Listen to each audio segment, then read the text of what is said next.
செங்கல்பட்டு அருகே லாரி கடத்தப்பட்ட சம்பவத்தில் போக்குவரத்து காவலர் ஒருவர் லாரியில் தொங்கியபடி கொள்ளையனை விரட்டி பிடித்தார். சினிமா பாடியில் நடந்த இந்த சம்பவத்தில் அதிர்ச்சி மேல் அதிர்ச்சியை கிளப்பிய தகவல்கள் என்ன பார்க்கலாம் இந்த செய்தி தொகுப்பில். செங்கல்பட்டு மாவட்டம் பரனூர் சுங்கச்சாவடி அருகே டாரஸ் லாரி ஒன்று அதிவேகத்தில் சென்று கொண்டிருந்தது. திருக்கழுக்குன்றம் பகுதியைச் சேர்ந்த கமலக்கண்ணன் என்பவர் ஓட்டி வந்த லாரி பவுஞ்சூரில் இருந்து கோவூர் நோக்கி சென்றது. பரனூர் சுங்கச்சாவடியை கடக்கும்போது ஃபாஸ்டாக் மூலம் கட்டணம் செலுத்தும் நிலையில் கமலக்கண்ணனிடம் போதிய பணம் இல்லாமல் இருந்தது. உடனே லாரி உரிமையாளர்களுக்கு போன் செய்த கமலக்கண்ணன் சில நிமிடங்களிலேயே லாரி அங்கிருந்து மின்னல் வேகத்தில் புறப்பட்டது. கட்டணம் செலுத்தாமல் சுங்கச்சாவடியை தாண்டியதால் ஊழியர்கள் இதுகுறித்து போக்குவரத்து காவலர்களிடம் தெரிவித்தனர். உடனே காவலர்கள் வாக்கி டாக்கி வாயிலாக தகவல் பரிமாறப்பட்டது. இதற்கிடையே ஜல்லிக்கற்கள் ஏற்றிச் சென்ற அந்த லாரி மகேந்திரா சிட்டி, திருத்தேரி, சிங்கப்பெருமாள் கோயில் ஆகிய பகுதிகளில் போலீஸ் தடுப்புகளையும் மீறி அசுர வேகத்தில் சென்றது.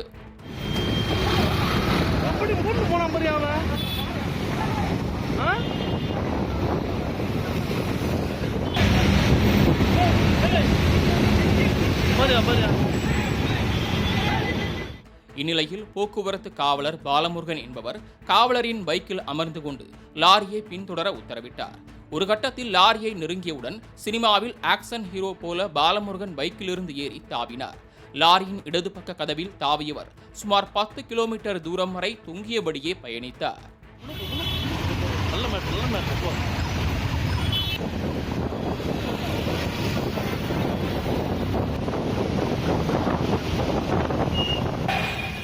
பின்னர் மறைமலை நகர் ரயில் நிலையம் அருகே சிக்னலை நெருங்கிய அந்த லாரி தடுப்புகளை இடித்து நின்றது. சுமார் 1 மணி நேரத்திற்கும் மேலாக வாகன ஓட்டிகளை எரிச்சலூட்டிய லாரி டிரைவரை போலீசார் கப்பென பிடித்ததை தொடர்ந்து பொதுமக்கள் விபத்து ஏற்படுத்திய அந்த லாரியை அடித்து நொறுக்கியதுடன் அந்த நபரை சரமாரியாக தாக்கினர்.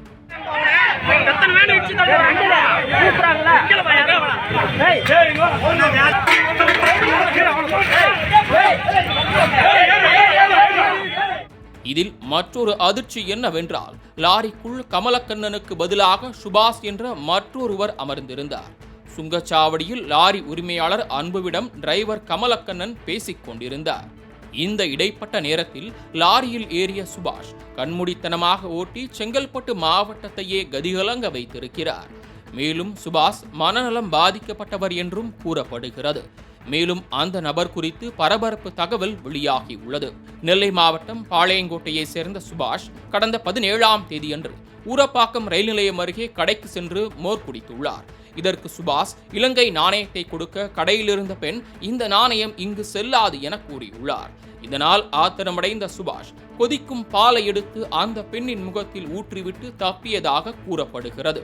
இதேபோன்று பல சம்பவங்களில் ஈடுபட்டு பொது இடத்தில் அமைதியை குலைத்த மனநல நோயாளி சுபாஷை போலீசார் கைது செய்து விசாரணை மேற்கொண்டுள்ளனர்.